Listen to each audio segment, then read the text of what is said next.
Hello, everyone. My name is Bianca. I'm from Levels YA, and I'm so excited to be chatting to Anthony O'Connor today, author of Emma After. Hi, Anthony. Thank you for joining Hi, me. Bianca. Thanks so much for chatting with me. It's awesome that you're doing this. Excited. So, for those who haven't read Emma After yet, can you tell us what it's about? Okay, Emma After is about a young woman named Emma Crothers who's about 18 years old and lives in a small rural town in Australia. And she's had a run of bad luck. She was in a really terrible accident. She broke up with her boyfriend, and she's starting to think that she's never going to escape the small town. But then she kind of rallies and musters and finds some way to do it. And then she drowns in a pool. And after she comes out of the pool, the dark truth of existence is revealed to her that the afterlife is real, but it kind of sucks. So it's like a small town has now been filled with these kind of roaming hordes of wraiths called hollows that just want to swallow a soul. And so she flees to the one place in town that it seems to be a bastion of light in this kind of horrible dark environment, which is the Fountaindale Grand Manor, which ends up being a hotel that is run by ghosts in this kind of weird, unexpected afterlife. And so she kind of forms a makeshift family with the ghosts that live in this hotel, including a potential romance with the alluring caretaker Jack. Mhm. But then things are thrown into chaos when a family of American breathers or the living move into the hotel, and everything turns to chaos once again. So Emma has the situation where she has to haunt the breathers away, but then she starts to develop feelings for one of them, a young American man called Andrew. So it's kind of a Bit of toy between two romance. worlds. Bit of romance, bit of forbidden romance, a bit of kind of ghostly supernatural horror and that kind of stuff. So yeah, that's the vibe. Yeah, it's really got a bit of everything, which I think is why I enjoyed it so much because it was like I picked it up because I thought it sounds like so much fun, but then it had some really serious issues, and then it was really fun, and then it got darker again, and it's just a roller Yeah. coaster. The first 50 pages in particular are quite like I've had people sort of message me while they're reading it. I'm like, I thought you said this was YA. This is super dark. Yeah. And I'm like, yeah, I mean, YA can be super dark as well. Like it's not, it's not a kind of binary of just because it's YA, it's light. But it does become like a roller coaster. It is meant to be a fun, enjoyable experience.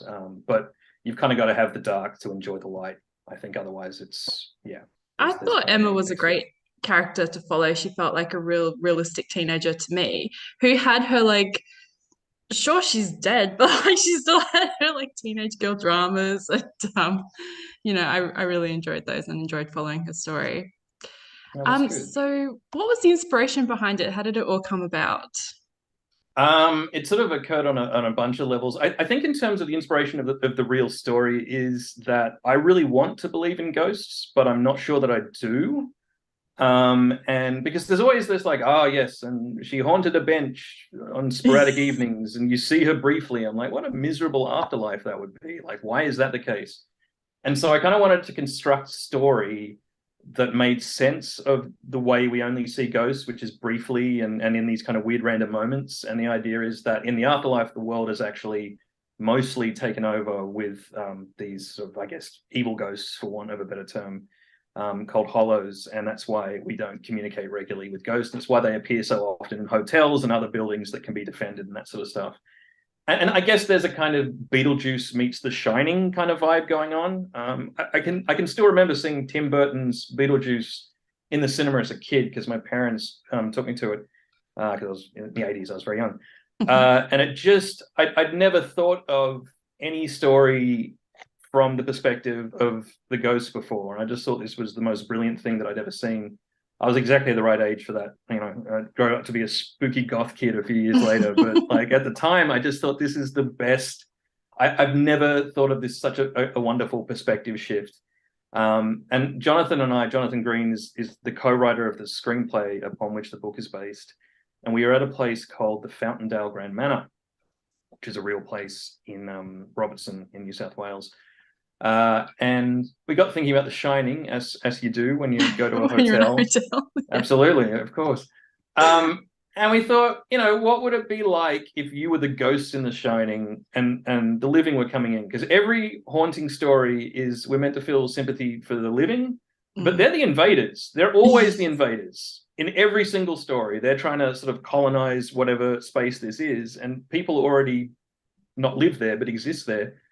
And so yeah, that was kind of, I think, the sort of seed of the idea that grew from that. Yeah, so when I picture that, I picture like you and the original co-writer Jonathan Green just like holed up in a hotel room, like batting story ideas back and forth, writing a little bit of the script. Is that what it was like? Yeah, pretty much. There's a lot of talking, like a lot of talking, like too much, frankly. And you have these kind of regular hours long meetings. Then you sort of take it for a walk, like literally go for a walk because that's so good for getting ideas and sort of upgrading ideas that you've already got.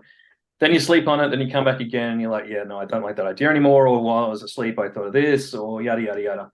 But it's a lot of kind of sketching ideas out and seeing if you can expand upon them and abandoning the ones that don't work and expanding the ones that do. So yeah, it's a lot of that kind of stuff. Yeah, absolutely. Um, so I'm really curious about the journey from script to novel. Can you talk a little bit like that about that, and specifically whether Emma After was always going to be for YA? Yeah, how did that journey go? Okay, so Emma After began as a script called Manifestation, which was written by Jonathan and myself. And it was not always YA, but it was never kind of like a hardcore horror. We'd done a hardcore horror film together called Red Ink, which in the States and the UK is Inhuman Resources, about an insane regional manager who sort of tortures people in an office.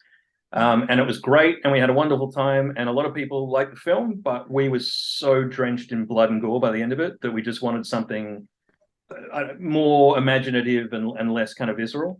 Yes. So we were like, ghosts, let's do something with ghosts. And so that became the sort of start of it. And it's a similar-ish story to the book, but it deviates quite a lot. Originally, Emma was a bit older. She was more like mid-20s. And Jack the caretaker was less nuanced. He was much more just straight up evil. Right. So it was a much more weirdly for being sort of for older audiences, it was much more simplistic, much more leaned into the horror rather than the kind of supernatural adventure and romance and whatnot. And we wrote the script and we did various drafts, and people liked it, and we shot a short film that kind of was like a proof of concept.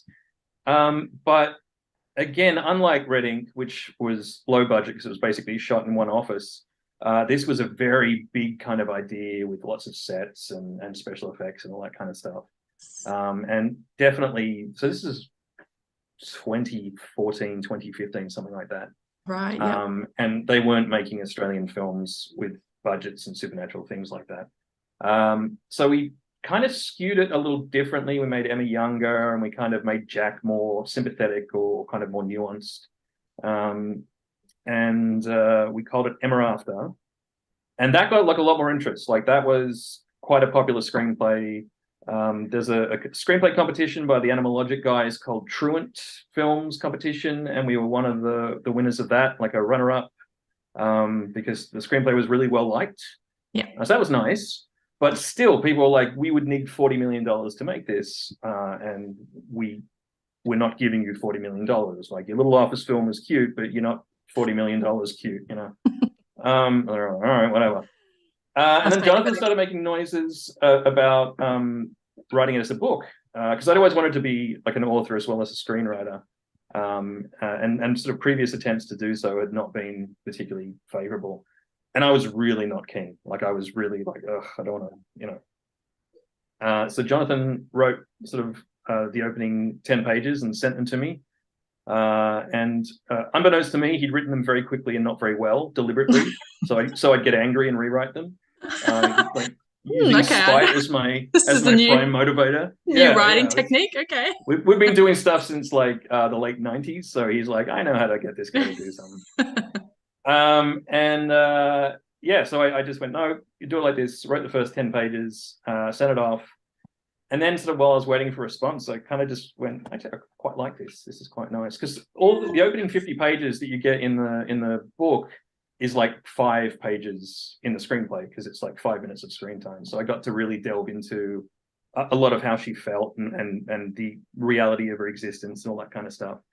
And I sort of fell in love with that, and we kept going. Well, I kept going from there until the book was finished, and then we did various drafts and whatnot.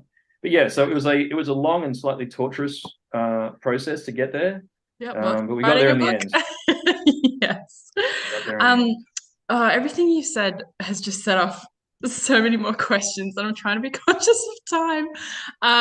Just as a side note, do you think now that it's a book, like, are you finished with it, or do you think that it could maybe become a film one day? Because I would Oh love no, to see we'd it. love for it to become a film or So like a Netflix good. show or whatever. But Yes. we definitely want to write it again based more on the book than the original screenplay, which is ironic, I guess, because we've already got the screenplay. But I Yeah. think we sort of like a lot more of the stuff that's in the book.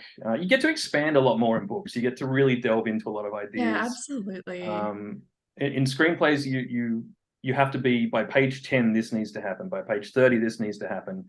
And that's great if you're that kind of disciplined, able to do that kind of writer. But if you want to really delve into some of the more emotional heft and some of the thematic stuff, it's nice to have a little more room.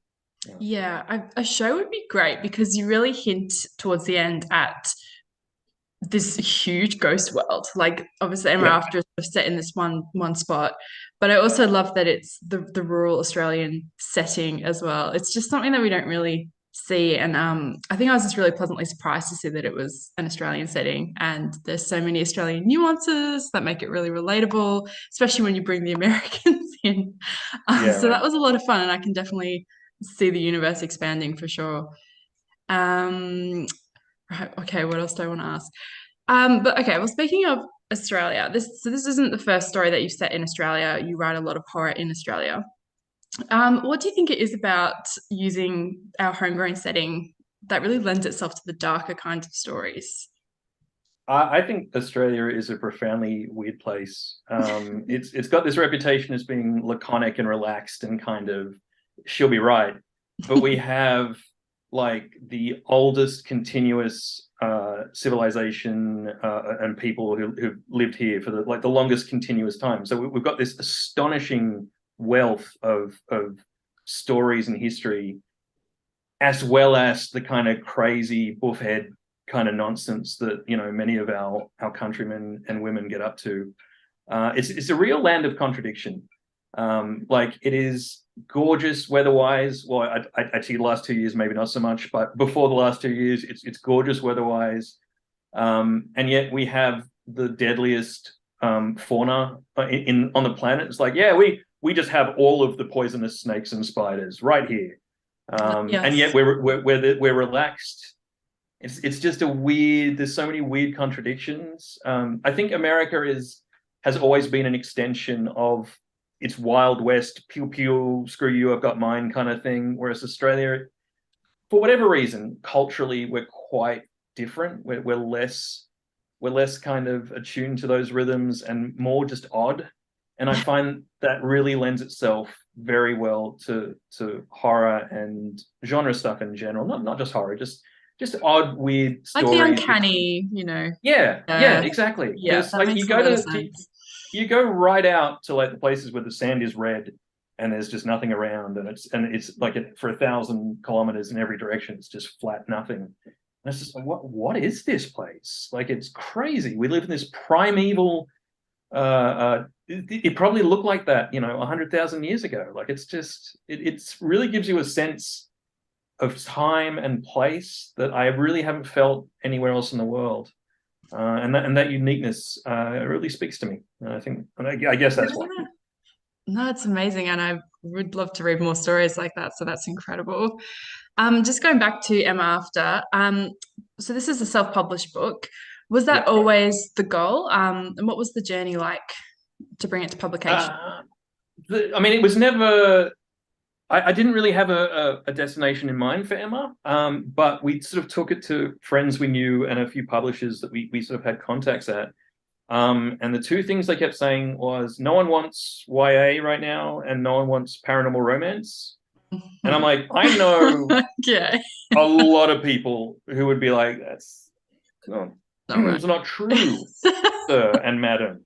And I mean, we just kind of didn't want to do a whole thing where we kind of, where I have to rewrite the book to fit a niche that is specifically going to sell, and then it doesn't sell anyway. Like we've done that dance with film before, and I just kind of we just thought let's just give it a go and see how it travels. It's actually my second self-published book, even though I wrote Emma first.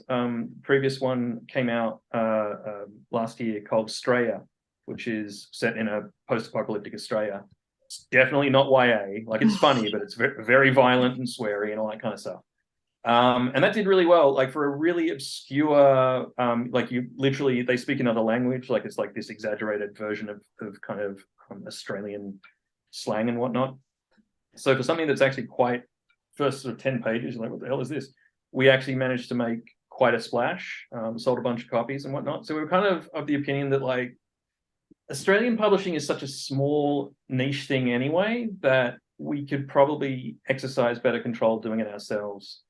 So that's kind of what we went with. But I tell you, it is a lot of work. So if anyone's considering self-publish out there, just know publishers are very important, man. Like they do a lot of stuff. Like the PR, the press, the advertising, the getting it into shops. Like you will literally be on the phone or emailing people store by store to try and kind of get them interested. And yeah, so just I mean, it's 100% a viable course to go. And I'll tell you this: I went to Supernova in Sydney earlier this year. I think it was earlier this year. With Stray, not with Emma. So maybe it was last year. It was recently. My whole sense of time is completely gone. That's fair. And there is no kind of snobbery between traditional published authors and self-published authors. It's all just books. Like I was there with like Richard Swan and Maria D. Snyder and Jay Christoph and Alan Baxter, all those guys. And there is just no delineation for them because it's just writing, it's just storytelling.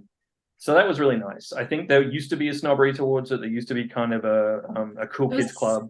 Yeah, there was definitely a stigma, I think, around stuff absolutely. that is slowly disappearing, which is great. I'm glad that it's, you know, lessening a little bit. And I'm glad that we have places like Supernova and those other Comic Cons that can bring all those storytellers together. Because you just discover things, and it's harder with self-publishing to get it out there. But yeah, we will spread the good word because I really enjoyed Emma After, and I hope that so many other people do as well. Oh, thanks so much. I mean, that would be great. Please, everyone buy 200 or 300 copies. Everyone go grab a copy. So, once people do read it, what are you hoping that readers take away from the story? I think at its core, Emma is a tale of hope in a place where it would be hard to find it. I mean, she has a horrible run of luck. Towards the start of the book, and then things actually get worse because she dies. But I think it's important to kind of it's sort of the story about people adjusting with the times and changing as they need to, which is sort of it's writ large both thematically and physically in the book itself. And I think it's that kind of story. Like we are transformed by traumatic events. We do change, but change is part of the nature of all things, and it's not always to be feared.